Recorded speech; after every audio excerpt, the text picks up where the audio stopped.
ரகசிய உண்மைகள் சேனலை பார்த்து கொண்டிருக்கும் உங்கள் அனைவருக்கும் சுமதி ஸ்ரீயின் அன்பு வணக்கம். இந்த பகுதியில் நம்ம நிறைய பரிகார முறைகள், பரிகார தலங்கள், ஆன்மீக கேள்வி பதில்கள், ஆன்மீக சந்தேகங்கள், என்ன பிரச்சனைக்கு என்ன மாதிரி வழிபாடு பண்ணணும்னு தொடர்ந்து பார்த்துக்கிட்டு இருக்கோம். இன்னைக்கு எங்கள் வாழ்க்கையில் ஒரு முன்னேற்றமே இல்லாமல் இருக்கும், கஷ்டம்தான் வருதே தவிர ஒரு சின்ன வெளிச்சம் கூட எங்கள் வாழ்க்கையில் இல்லவே இல்லை, இந்த மாதிரி யாராவது இருந்தால் அவர்கள் சென்று வழிபாடு செய்ய வேண்டிய கோவிலை பற்றி தான் உங்களுக்கு சொல்ல போகிறேன்.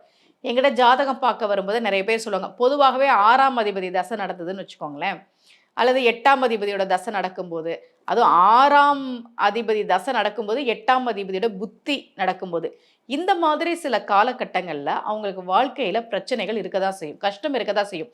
எந்த ஜாதகராக இருந்தாலும் ரோகாதிபதி தசை வரும்போது, அட்டமாதிபதி தசை வரும்போது, அவயோக தசை வரும்போது அது சில பிரச்சனைகளை கொடுக்க தான் செய்யுது. இப்போ ஒருத்தர் ஜாதகம் பார்க்க வந்திருந்தாரு, அவருக்கு 6ஆம் அதிபதி குரு, 8ஆம் அதிபதி சனி. அப்போ குரு தசை 16 வருஷம், சனி தசை அப்படின்றது அது ஒரு 19 வருஷம். இப்போ வாழ்க்கையில் இத்தனை வருட காலம் அது சில பிரச்சனைகளை கொடுத்து, ஏறக்குறைய ஒரு 20 வருஷம், 25 வருஷம், ஒரு 30 வருஷம் எந்த ஒரு முன்னேற்றமுமே இல்லை அப்படின்னா அந்த குடும்பம் எப்படி இருக்கும் அப்படின்றது நமக்கு தெரியல. ஏன் எனக்கு எந்த முன்னேற்றமும் இல்லை, என்ன பண்ணாலும் ஏன் ஃபெயிலியர் ஆகுது, தொழில் தொடங்கினா அதில் லாபம் இல்லையே, இன்வெஸ்ட் பண்ணி மாட்டிக்கிறேனே, இந்த மாதிரி பிரச்சனைகளை அது சில பேருக்கு ஜாதகப்படி ஏற்படுத்த தான் செய்யுது. அந்த மாதிரி எப்போ நான் 30 வருஷமும் நான் கஷ்டம்தான் படணுமா, அவயோக தசை முடிகிற வரைக்கும், இப்போ சுக்கிர தசை நடக்குது, சுக்கிரன் அவயோகியாக இருந்தால் அப்போ 20 வருஷமும் நான் கஷ்டம்தான் படணுமானா அந்த மாதிரி இருப்பவர்களுக்கான கோவிலை பற்றி தான் இன்றைக்கி நான் உங்களுக்கு சொல்ல போகிறேன். உங்களுக்கு எவ்வளவு மோசமான தசை நடந்தாலும், எவ்வளவு மோசமான காலகட்டமாக இருந்தாலும் நீங்கள் இந்த கோவிலுக்கு வழிபாடு செய்கிற போது நிச்சயமாக ஒரு முன்னேற்றத்தை பார்க்க முடியும். காஞ்சிபுரத்தில் திருத்தன்கா அப்படின்ற இடத்துல இருக்கக்கூடிய விளக்கொளி பெருமாள் கோவில். அதனால் தன்கா, தன்கான்றது அந்த இடத்தோட பேர், திருன்னு நம்ம சேர்த்து திருத்தன்கா அப்படின்னு சொல்கிறோம். தன் அப்படின்னா குளிர்ச்சி, தண்ணீர் அப்படின்னு சொல்கிறோம் இல்லையா, குளிர்ச்சியான நீருக்கு பேர் தான் தண்ணீர். தன் அப்படின்னா குளிர்ச்சி, கானா காடு, குளிர்ச்சியாக இருக்கக்கூடிய இடம் இந்த இடம்.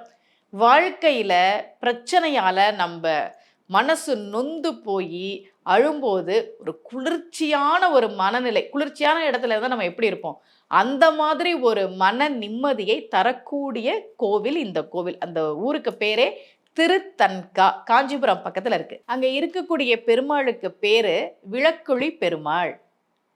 தாயாருக்கு மரகதவல்லி என்பது திருநாமம். வாழ்க்கையில் ஒரு சின்ன வெளிச்சம் கிடைச்சிடாதா, நான் முன்னேறிட மாட்டேனா, என் வாழ்க்கை மாறிடாதா, இன்னும் எவ்வளோ நாளைக்கு தான் நான் இப்படி கஷ்டப்பட்டுட்டே இருக்கணும் என்று நினைப்பவர்கள் வாழ்க்கையில் வெளிச்சத்தை கொடுப்பதற்காக விளக்கை ஏற்றி வைத்து நான் இருக்கிறேன் என்று வெளிச்சத்தை தருகிற பெருமாளாக அவர் இருக்கிற காரணத்தால் அவருக்கு பேரே விளக்கொளி பெருமாள். பிரம்மன் இந்த இடத்துல ஒரு யாகம் பண்ணார். அந்த யாகத்திலிருந்து தோன்றியவர் தான் அத்திவரதர். அத்திவரதர் இருக்கிறார்ல காஞ்சிபுரத்தில், அவர் பிரம்மன் செய்த யாகத்திலிருந்து தோன்றியவர். அப்படி பிரம்மன் யாகம் செய்த போது அந்த யாகத்திற்கு நிறைய தடைகள் வந்தது. நிறைய தடைகள் வந்துக்கிட்டே இருந்துச்சு பிரம்மனுக்கு. சித்திரை மாதம் சுவாதி நட்சத்திரம் அன்றைக்கு மேகம் அப்படியே கருமேகமாகி இருட்டாயிடுச்சு, வெளிச்சமே இல்லை. பிரம்மன் அந்த யாகம் நடத்தியே ஆகணும், யாகம் தடைப்படுது. அப்ப பெருமாள் பிரம்மன் அந்த யாகத்தை நல்லபடியாக நடத்துவதற்காக ஜோதி வடிவில் நின்றாராம். பொன்னுருவாய் மணி உருவாய் பூதம் ஐந்தாய் புனல் உருவாய் அனல் உருவாய் திகழும் ஜோதி தன் உருவாய் என்னுருவில் நின்ற எந்தை தளிர் புரையும் திருவடி என் தலை மேலவே. இதுதான் பாட்டு. ஜோதி வடிவில் பெருமாள் நின்று பிரம்மன் அந்த யாகத்தை நடத்தி முடிப்பதற்கு உதவி செய்தாராம். அதனால தான் நான் ஆரம்பித்த காரியம் இப்படி பாதியில் நிற்கிதே, காரிய தடை வந்துருச்சே, இது எப்போ முடியும்னு தெரியலையே, இது இருந்தால் என் வாழ்க்கை மாறிடும் நினச்சனே, கை கிட்ட அது கிடைக்காம போயிடுச்சே, இந்த மாதிரி பிரச்சனை இருப்பவர்கள் காஞ்சிபுரத்தில் திருத்தன்கா என்கிற இடத்தில் இருக்கக்கூடிய விளக்கொளி பெருமாள் கோவிலுக்கு வழிபாடு செய்கிற போது நிச்சயமாக ஒரு மாற்றத்தை பார்க்க முடியும். வேதாந்த தேசிகரனுடைய தாயார் இந்த பெருமாள் கிட்ட வேண்டுறார், நல்லபடியா ஒரு குழந்தைய கொடுன்.